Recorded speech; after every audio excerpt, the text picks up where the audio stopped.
So we're all sat there in the club. In walks Seth Godin. He takes off his top and he goes, "Party time." Yeah. Whoa, we're live. Oh, sorry.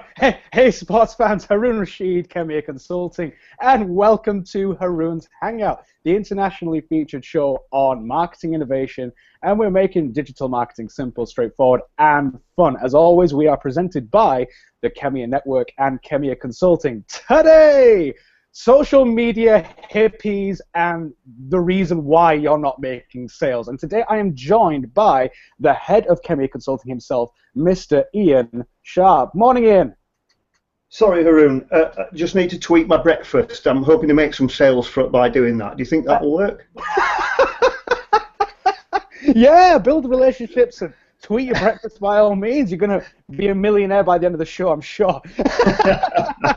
So for those of you who don't know what we're talking about, and maybe you haven't seen some of our previous content, we'll be linking to it on the video. We're talking about what we affectionately have called social media hippies. So you're going to know what is a social media hippie, why you're not making sales on social media, and then how to make sales on social media. Does that sound good, Ian? Yeah, no, that sounds great. We call them social media hippies. Are we going to talk about the guru as well? Because I often see that crossover between, social media hippie and the guru.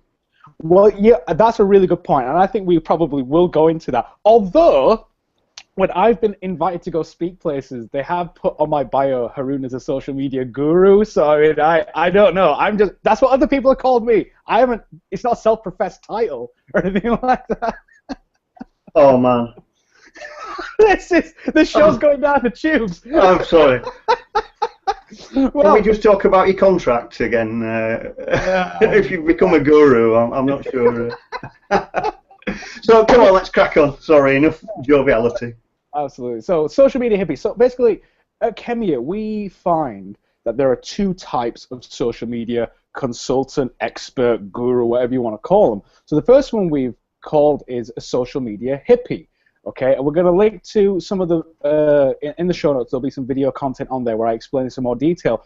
But these dudes say crap like, it's all about building relationships. It's all about talking to people. You shouldn't sell.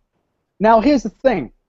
Whenever I go and do talks all around the UK, I say this, and then I ask the audience, I say, hands up if you've heard this before. Everybody's hand goes up. And I say, has it worked? Everybody's hand goes down. And that is so indicative of what we're talking about here. We're not, and don't get it twisted. Please do not misquote us, because people are misquoting us all the time. We're not saying it's incorrect. We're saying it's incomplete. There's a difference. Yes, you should engage with people. Yes, you should build relationships, but you don't take it to the extreme. It's all about getting sales in, building, your profit margin and all that kind of stuff, isn't it, Ian? And it is, and it's really interesting, what people's perception is. Of course, social media is about building relationships. Of course, it's about talking to people that you know and didn't know before and trying to forge and foster a personal relationship with them. And that's crucially important. In fact, I had a conversation with a contact of mine who I kind of vaguely know. I've met him in person. And he actually said on Twitter that he'd been told by a social media guru that he was using it wrong. And he said, what place have they got to tell me I'm using it wrong? And I kind of said, well, kind of depends on your objective, really. Unless they know what your strategic goal was and how you're using the channel to affect that goal, then who's to say it's right or wrong?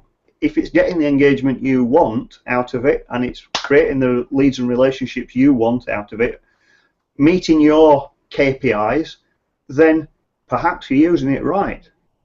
I'm so glad you said that, because I find, personally, that there is this kind of, I don't know, I won't say it's arrogance, it's almost like a patronizing attitude towards people that the hippies have. Well, you're not doing that right. I'm going, excuse me, is your name Mark Zuckerberg? Did you invent like Facebook or Twitter?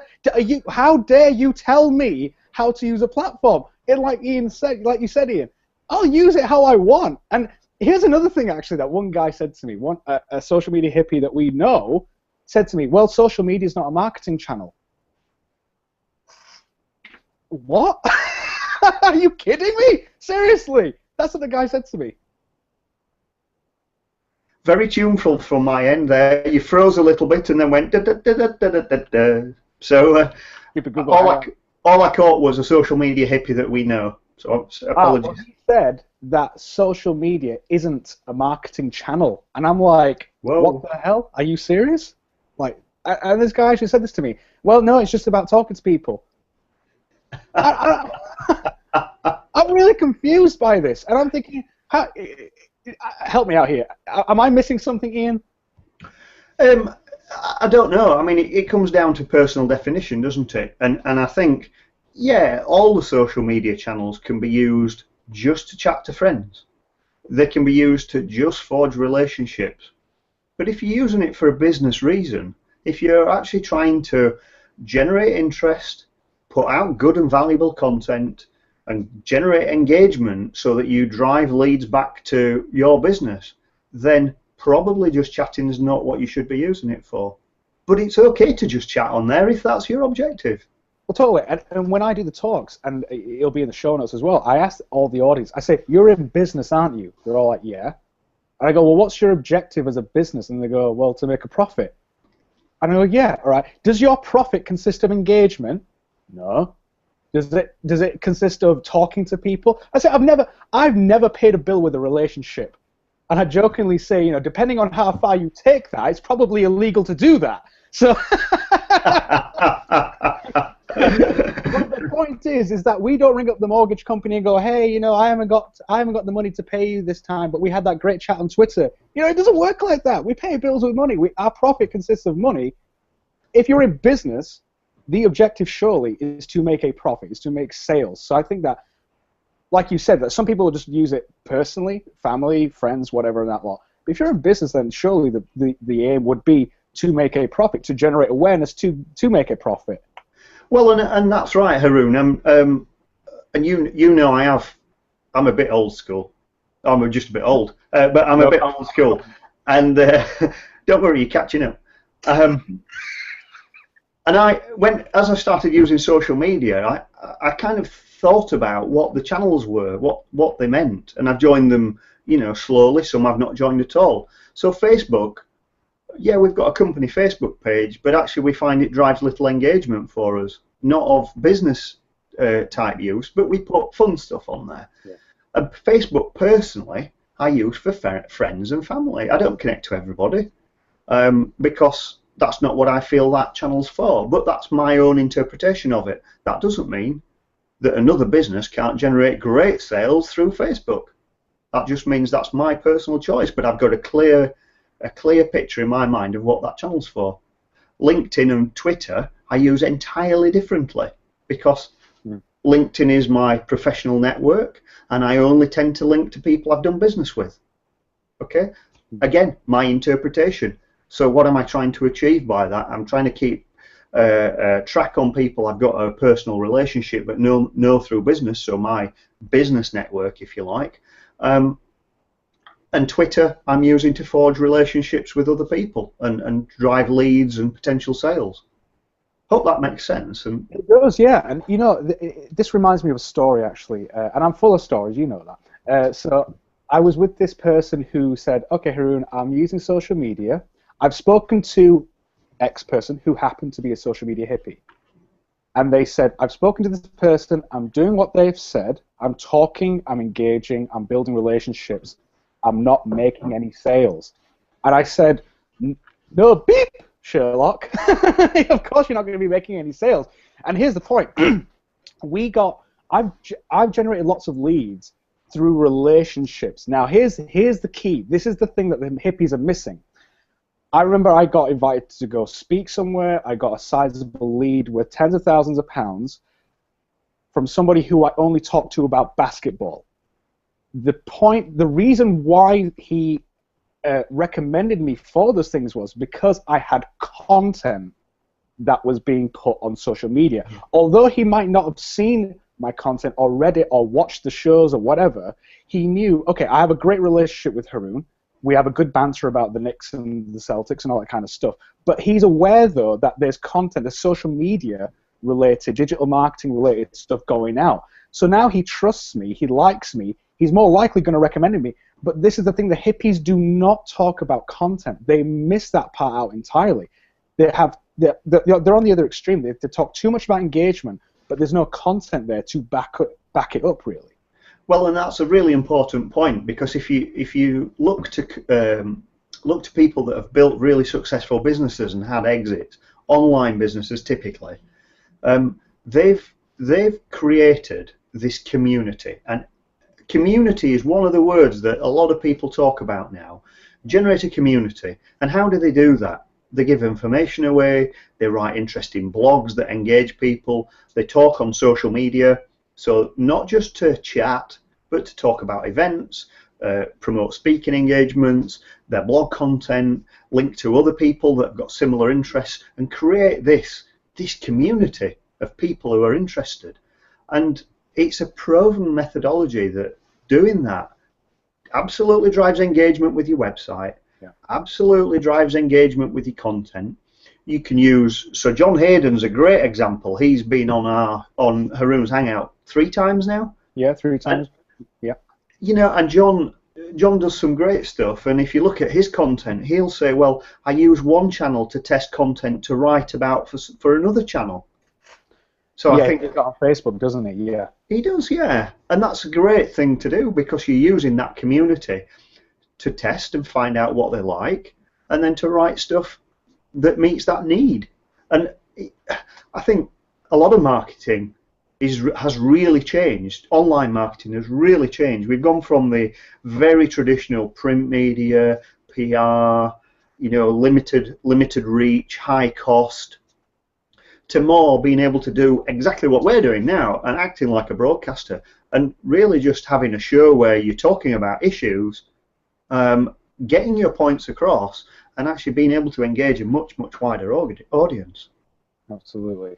Haroon's Hangout is presented by the Khemeia Network and Khemeia Consulting, Yorkshire's innovation agency, where we believe that innovation is the key to business growth.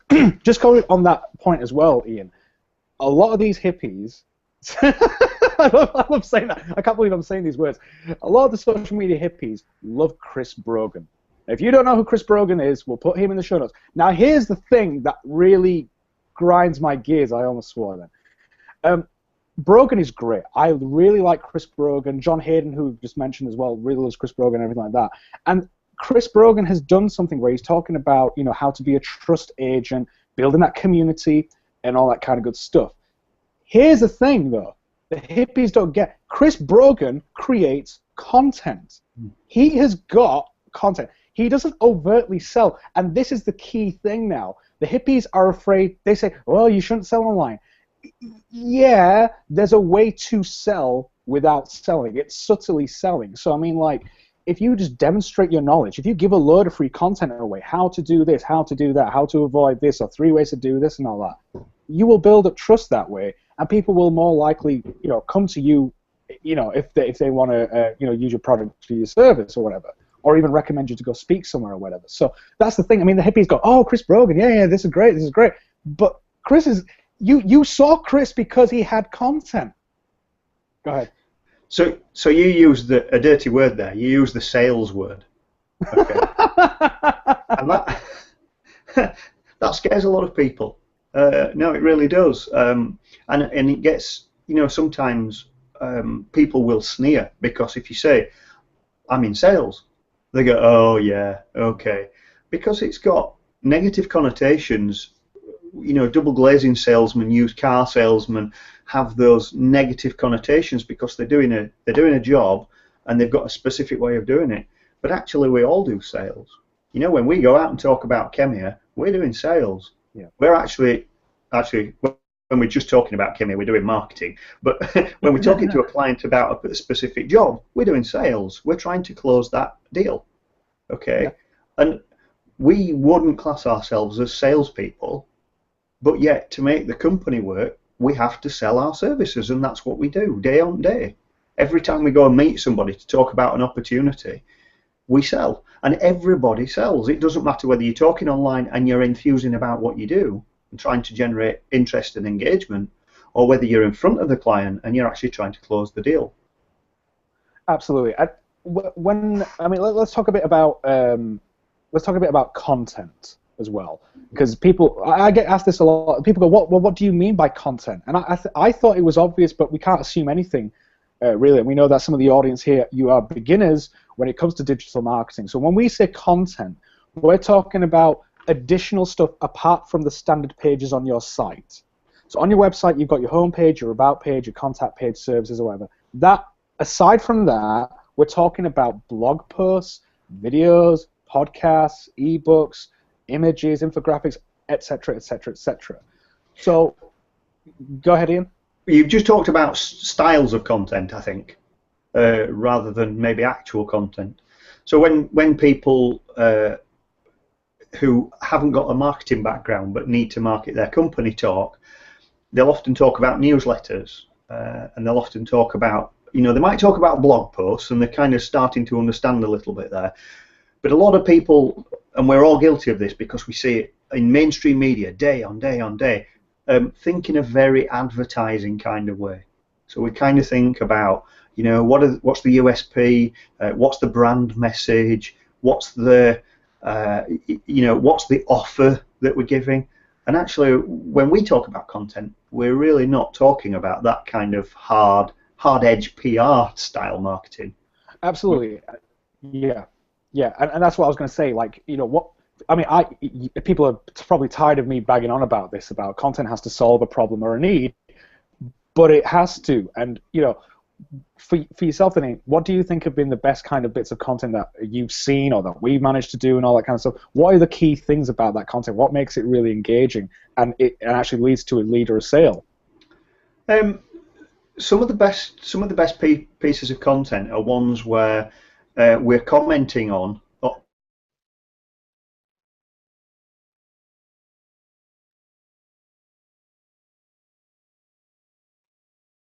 It's not made up, it's not artificial, it's something that one of our clients or potential clients has experienced. So that's a great start. The next one is a common question that we get asked about how to do something, or how would you solve this, or how do I use that channel to achieve X, Y, or Z. And those types of helpful bits of content, specifically short bits as well, so people don't have to sit down and listen to 30 minutes of us waffling on. They get it within 60 to 90 seconds.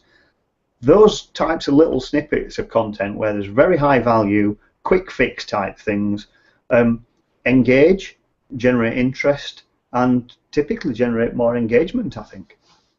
Absolutely, yeah. So I think we're pretty much running out of time now, but let's just go on to the audience participation part of the show where you guys can ask us anything you want about business, about life. I've even had people ask me if I've had dental work done. The answer was no. I wish I had done. But I got asked a question by somebody last week who said, what is the best SEO plugin for a WordPress site? So for me personally, I have used WordPress in the past. The best plugin that I've used is SEO Yoast. I'm going to say that very Yorkshire, Yoast, or is it Yoast? But we'll put a link to that in the show notes. Also, just to plug a previous show that I've done with a guy called Mark Hindley from Canary Dwarf. We did a whole thing about WordPress for beginners. We'll link to that in the show notes, but do check out that show. Go and check out Mark. He's a WordPress wizard. Really great stuff. So, Tom, I hope that's helped you out there. Okay, so I think we're pretty much done there for today, but guys, do please check out Ian's show as well at the Sharp End, which airs Mondays, 9 a.m. UK time, where he tackles everything around business innovation, business modeling, business issues, things that people are asking him questions about on a weekly basis. So you want to go check that out. We'll also link to that in the show notes. But have you had fun today, Ian? Loads. Thanks a lot for having me on again. It's been really good. Thanks a lot for coming on. So next week we're going to have John the Major Stevenson, and we'll be talking about some more stuff around marketing innovation. But from me and Ian, thanks a lot for watching, guys. Take care, sports fans.